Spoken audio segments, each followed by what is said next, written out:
Well, hello, everybody. Welcome in.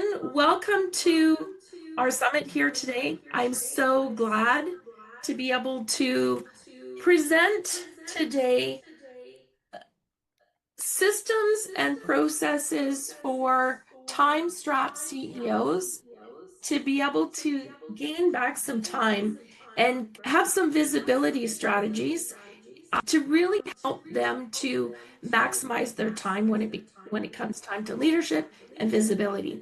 Wendy Burge is the founder of Radiant Edge Consulting, where she helps women reclaim their business clarity by aligning their marketing, offers, and strategy with how they actually work and live. Blending human design, bold messaging, and over 30 years of entrepreneurship, she equips soul-led experts to design sustainable, spacious, and profitability attuned businesses that don't rely on hustle or hype. Her approach is rooted in structure before strategy, and her clients often say, I didn't realize I was missing myself inside my own business until now. So, Wendy, welcome. Thank you so much for being here. Thank you. Great introduction. I was waiting for that.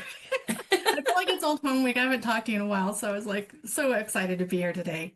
So congratulations on putting all this together. Thank you. Thank you. We have this fantastic lineup of speakers, and I'm just on the edge of my seat just listening to everybody. I mean, Lion's been fantastic. Karis has been fantastic. I know you're going to be fantastic. So No let pressure. no pressure. No kidding. Because here's the thing. I know with all the speakers here today, they only have to show up as themselves and what they're passionate about, Right. right? 100%. Right. So I'm going to start off with a first question here. How can someone tell if they're outsourcing their authority in business? And what is the first step to reclaiming it back? Oh, that's a good question. I find that a lot of people begin outsourcing their authority when they start trusting and believing in everybody else's process but their own. So they bump up against, the next shiny object syndrome. They're trying to implement a strategy that's really not the best fit for their business. So what I find is it's actually almost a physical reaction to their authority being dismissed, and it can look like exhaustion. It can look like overwhelm. It can look like confusion. It sounds like mixed messaging. It sounds like poor communications. So and I was just jumped in on the tail end of Karis's talk, and I was like, oh, good, totally aligned. That's exactly what I'm talking about when I work with people, is that we habitually have fallen into this pattern of trying to hustle, and I call it the proving pattern. The more I do, the better I'm supposed to be. And that actually is counterintuitive to how we actually need to operate. So stepping back, the first thing that I often include in my work with my clients is really taking what I call the sacred pause and asking yourself some very important questions that will physically give you a reaction. Because if you're physically having illness from your work, we have a problem here. Like, that's a very serious issue, that you've built something that you don't love, right? Oh, sorry. Would you say that you are the method? What does that mean? And in the context of the marketing positioning and your personal branding? So that's the second pillar of my process, called the Radiant Edge method. And the second pillar is you are the method after your structure is your before strategy. So I find that a lot of people, I come to me, I don't get like new, fresh out of college kind of clients. I get people who've been working for years and years in their expertise, and either they've been at a C-suite level and they really need to understand how to package that knowledge and allow themselves that permission to be fully embodied in their own authority. It's a very different game when you're removing all the extra structures that they have inside of corporations, or inside of, maybe they've been an employee, or they've been very successful in one element of business and then they start their own. And relying on themselves becomes incredibly difficult because they've never really thought about who they need to be in order to present this whole new feature of themselves in the world. It's not just about regurgitating more information out there. There's plenty of information. It's really about succinctly being able to claim your own point of view and your own authority within the structure of what makes your solution better. Why do you think it's different? Where's your experience come from? So your authority comes from a place of confidence and conviction that I find sometimes people are missing. They think that they just do the thing, they say the thing, they step forward, it should just work. It should just all fall into place. And it doesn't. I have seen, I had a Harvard PhD doctor sit with me almost like in tears, like, why can't I do this? I literally have a PhD. And I was like, you're trying to share way too much knowledge too fast, at a level that people don't understand. So we need to step back a little bit, figure out what is your core premise and move forward. So you are the method, but a lot of times our brilliance is hidden in our blind spots, and we have to deconstruct the conversation before we can actually build the structure that makes most sense. And then from there, really qualify where your buyer is or your client is at that specific point in their journey. So it's matching. Just a really quick side note here. What I'm noticing is between Wendy and Karis and Lion, it's, the main message here is really just either breathe it in, suck it up, whatever phrase you want to use, but don't let any excuses get in your way of being bold. Mhm. And we have to on purpose decide to be bolder. So that's just a little side thing that I'm noticing here. Wendy, one of the things that I really love about how you work, I've seen you work, I've worked with you, I've sat on the couch in your living room while you've taken client calls and overheard your conversations. And you just touched on it. You really peel back the offers Mhm. so that what people are giving doesn't deplete themselves. I Right. think you said something, we give too much too fast. Mhm. And I think that that's one of the brilliant things that you offer is you're really able to hone in on the marketable piece, but it's more important than just marketing. It's about people being able to A, maintain integrity, and B, not burning out. Right. Right? So Right. I've seen you do that. And how, how has that transformed the lives of some of your clients? Can you give us an example? Oh, for sure. I had, so what you're talking about is actually giving people the container, helping them build the proper container that supports the transformation that they're trying to create with the client. And a lot of times I mean, let's think about it. Most of us did not grow up with entrepreneurial parents. The only transactional experience we've ever had is if I pay you money like this, then I'm going to get this thing like that. Except for that majority of people that I work with, transformation also requires an element of co-collaboration with the client so that we have to step forward and we need to support them for their growth. And inside of that, a lot of the service structures that I see built don't account for all the things that we're doing with clients. So we need to get very clear, and I have a framework that I work with people on to really make sure that we're doing the right thing at the right time. Because at any given moment with any client experience, you're either assessing what's happening, you're developing a strategy, then you're going to help them implement the change. Now you're going to show them how to execute. And now you're going to do the optimization. And there's teaching, there's support, there's brainstorming, there's so much happening that if you do not sit back and go, well, what exactly am I doing at these different stages of this process? Hmm. The first thing I see is everybody throws everything into a bucket, pours it out. And like I said, my previous client, I told him, I was like, it's like you hand a 400 level textbook to a freshman and say, everybody sign up for organic chemistry. And the guy goes, I just wanted a science class. Like, what are you talking about? So Mhm. it's too much information too fast. So in many cases, what I do is with my clients, and specific, let's talk about that fella, is we stripped it down to the very basic problem solution. what was the initial problem that he felt was the primary issue that he was targeting with his particular audience. And when we start stripping it down, I kind of figured that, and this has only come out of years of working with people and building offers. I've probably built over $10 million worth of offers, if not more.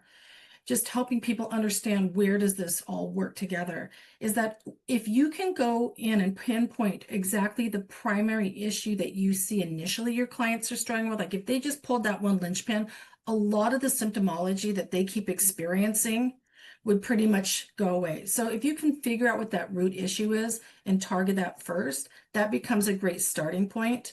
And then my next question for most people is, and then what happens? Because that becomes the 200 level series.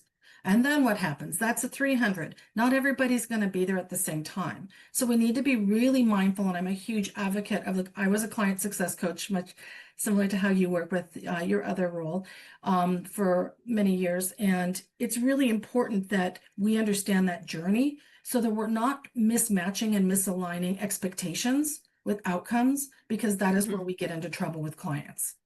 So slow down, figure it out to speed up and actually deliver appropriately. And then also for us, now we feel like we can be in our power. And there's such a resistance to put structure around our processes sometimes, because a lot of times people tell me, oh, I can't do that until I'm in the room with the person and I have the conversation. And I'm like, really? But you can't dance without a dance floor. You need to have the dance floor. You need to have the clarity so when you get into that process with them, you really understand where the expectations are. They're like the guide rails. You understand how to hold boundaries, huge issue with clients. You don't overgive, and then you don't over like, I was having boundary conversations with clients this oh, morning. boundaries. I tell you, Yeah.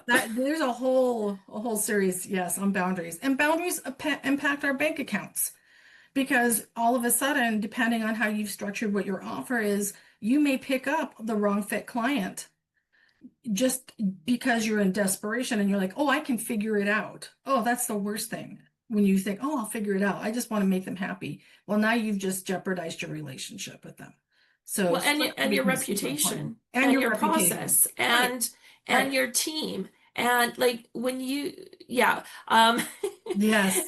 anyways, Cheryl's That here is to really talk like, but about that's the big ripple, isn't it? That's the yeah. place where people get stuck, and all of a sudden they're having to backtrack on conditions or promises or agreements in their statement of work, because they're like, wow, this I was super overachieving on what I think I could actually do. And here's the challenge. I believe we need to do less for clients until they prove to us that they can take that in, Bingo. Bingo. right? Who agrees with that wholeheartedly? Stop promising the world and don't hand them the moon and say, come on, let's go. Well, may I? May I? Absolutely. I Yes. just feel honored, by the way, to have look at this panel of amazing people. I know, Woo! right? Lucky me. I hit the jackpot today. I just want to say that it we just the experience with the client I'm having right now made me just go, poof. It's almost as if I don't want to give you everything, but they're like, I have to have everything. You have to give me everything. And so it's Yes. that, it's that, And Mhm. right? I'm sure Yeah. Cheryl's going to adjust that because they're not ready. The No. fact of the matter is, it's and I know we've all heard this analogy before, but you got to learn to walk before you can run. Right. And back to Wendy's point, if you give them, third or fourth level university information when all they wanted was a science class, you're not serving anybody, No. right? So Wendy helps her clients understand, first of all, their own brilliance, and secondly, how do we package that Mhm. brilliance? Now, along with that comes the fear of being seen, right? Or Right. or the fear of I'm not ready, or even just the fear of visibility. So, how do you help clients move through that? So let's really call it what it is. A lot of that is overthinking, and also it's part of this proving pattern that most of us have been subjected to, that the more I do, the more value I seem to have, and that's not a true statement. So it is counterintuitive for most of us because we've been told that if you're not doing enough, you must do more to show your value. And that's a cultural problem that we have, that I think I'm hearing more and more of people just stopping the brakes because, in fact, I was listening to something today and they were talking about performance punishment I heard that today too. for people who are so good at doing their job that instead of celebrating them in their work or their role, they're actually they're like given more and faster and deadlines. And I think we are at a point in business, especially if you are in a leadership role or you're inside of a larger organization, that people are hitting the brakes going, wait, this is enough. Like, what are we doing here? So when it comes to visibility for me is now less about, it's really about claiming your value, understanding that your value has nothing to do with more, the word more, more is not better, better is better. And so what I really like to see people do is embody that value by showing up and understanding that this sales process, bringing people into your world, is not just transactional, it's transformative. Our job is to actually help people grow. Yeah. Whether you're talking about organizational transformation and change management, or you're talking personal development, our job is to help invite people in to have a completely different version of themselves through us, which allows us to set up a better structure of how we support people and also give them some accountability back to what's going on, because that's a problem. And that's actually a huge attribute if you start looking at, are your people who you're qualifying as good candidates? Because once you start understanding how you work, you can build better frames of reference about who's a better fit. And, and so the visibility piece comes back into, how clear are you on your value? Do you have conviction in your points of view and your thought leadership? Can you walk your talk? Like, that's a big issue for me because I see people who build businesses, you open the door and it's just a hot mess inside. So one of my taglines is I help people build business just as good on the inside as they look on the out. Because if you can't own that, I don't want any part of it. Like, we've all been disappointed by businesses. Right? It's like, that's the worst reputation breaker you can have, is by not your promise, got the nice curb appeal, but when they walk in that house, forget it. If it's 1970 shag, forget it. So, I forgot I'm dating myself. 80s, 90s, where are we at? Right? That's okay. I'm right there with you. It's all good. It's all good.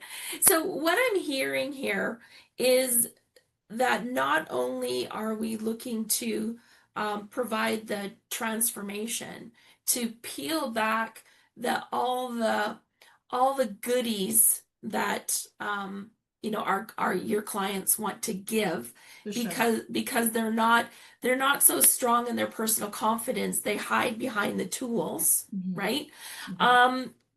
What is, like, energetically, what's the self-awareness? What's the self-awareness piece that goes with that to help us align with that, to move past the visibility blocks and move past some of those perfectionist loops? Thank you for asking that. That is a really good question. Like I said, first of all, I believe this ties back to a lot of overthinking, which is kind of a survival response. If I keep figuring it out, I can't fail. If I keep researching it, I can't be rejected, right? If I keep perfecting it, I can't be criticized. So what I find is people regurgitate information they really don't get anywhere too fast if I keep rebuilding my platforms.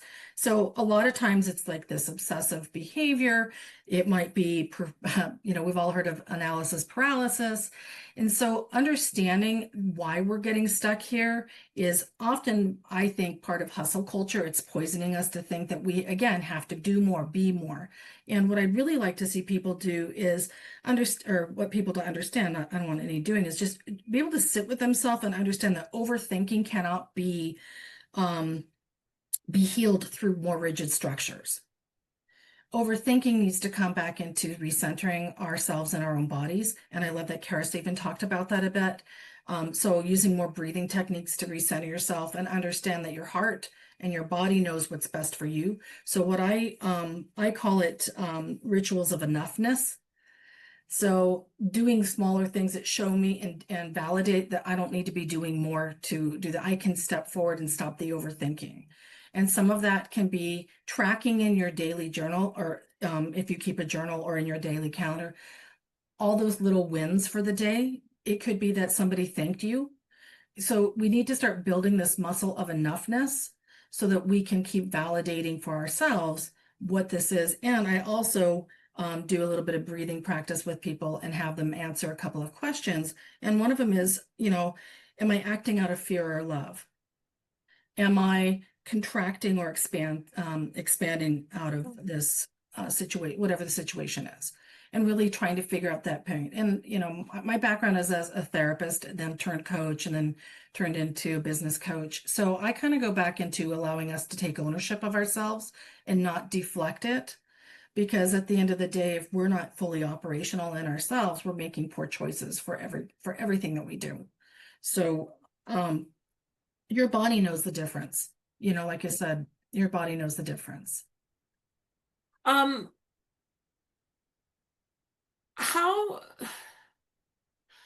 what I also hear from you is that you spend a lot of time, um, I'm just imagining you sitting in a session with a client, right? And you're talking, talking, talking. And I just see you putting the mirror back up. I think I've heard you say before, you don't need a niche, you need a mirror. What did you mean by that?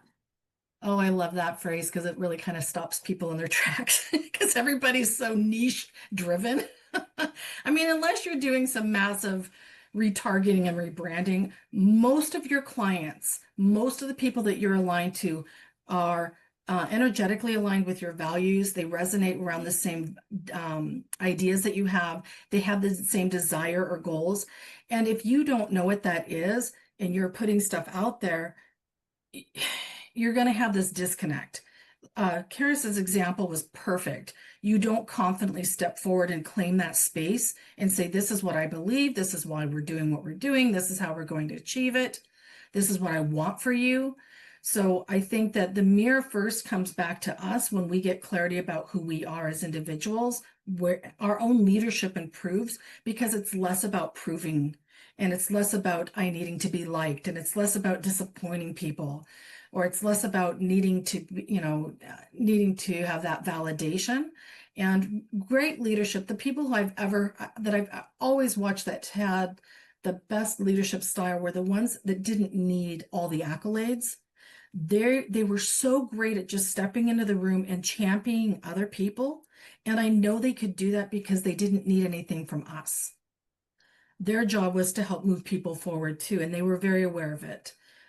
So I always love speaking with people in the entrepreneurship world because it is such a key component of your success is to have that mirror turned on you because anything that you're struggling with is a place to start investigating. Right? I always say that, I deal with a lot of, businesses that have been in business for kind of 3 to 8 years. They're still struggling a little bit with their teams. They're trying to make that shift to the CEO. And when I ask them and I say to them, okay, what's your job description as a CEO? And they're like, oh. And I always include that your job is now, all the other things, but it's also now to lean your support into your middle management. Like I get this picture in my mind of someone struggling to climb a bank, and there's the CEO at the bottom pushing them up, right? Helping them up. And to me, that too is a really excellent representation of a true leader. Right.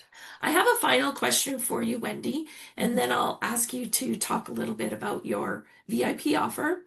What is the one sacred experiment you recommend to anyone feeling disconnected from their own voice or thought leadership path? Well, since they don't have the privilege of traveling with you over a weekend, and it's been like you and I have gone back and forth and literally masterminded for full weekends. I would say that the best thing to do is really to give yourself some sacred space and take a pause and figure out what it is that you really desire. I think that our heads override a lot of the things that our hearts are saying. I think that we're at a time in business where we understand that those structures aren't working anymore for people, and that if not everything has to be and is not always transactional. It must be transformative, because there's something that feels kind of off when everything just feels transactional. And when we get into a place of having some sacred for ourselves, whether that means you're getting up and spending your first hour of your day just aligning yourself with your, writing, journaling, exercise, whatever that particular outlet is for you, it's really about grounding yourself. Because what I'd like to see people do is just really become present in themselves.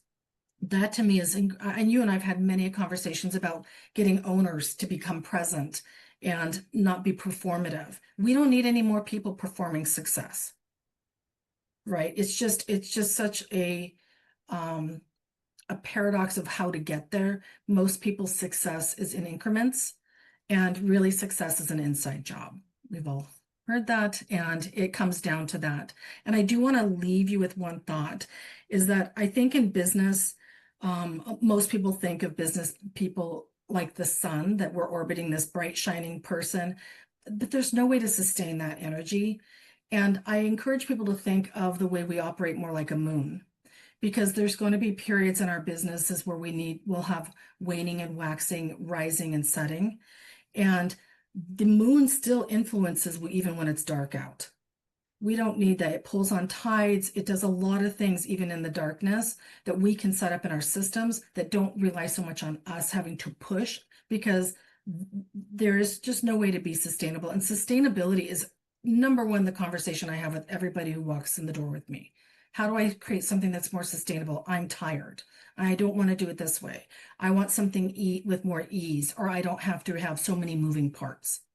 So what can we do to really look at helping people create something that tracks and moves and helps people flow into growth and empowerment in a way that's, I don't care if you're the plumber or you're the PhD. Everybody's having a visceral response to the world right now. And I think we're all looking for something that's more aligned with who we are, so that we can show up better. Because I think our whole job is to give permission and remember who we are, so each other can be more fully expressed.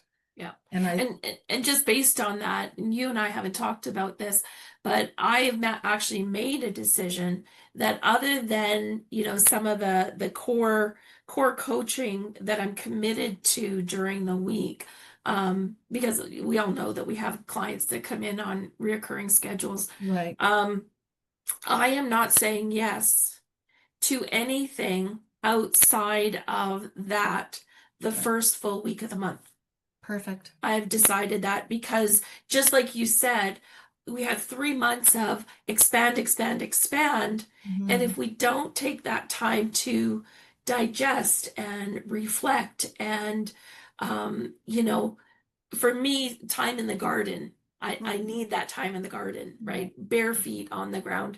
Um, if you don't have that time, then you just get so wrapped up in your head. And to me, you get lost. Right. Well, So, and I think when you and I first met, we both had different kinds of businesses, and that's how we met each other. mhm, Your business and my business had seasons, and yes. we acknowledged that. We didn't panic. We knew it was just winter's winter, summer's summer. I mean, I never booked anything in my clinic for 2 weeks, the last 2 weeks of August. Everybody was gone. I just shut down.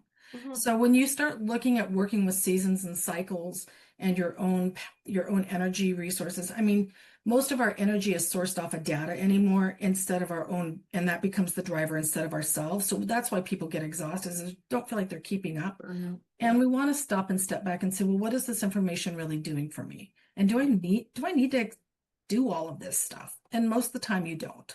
you don't. Most of the Yeah. time you don't. Tell us about your offer, Wendy. Oh, thank you. I have a leadership brand authenticity audit. So helping people leadership go through these, I have 5 particular segments that I've broken down, asking you some questions to evaluate.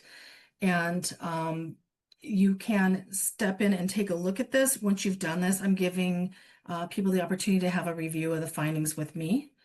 40, I always say 30 minutes, but my 30 minutes always runs into an hour.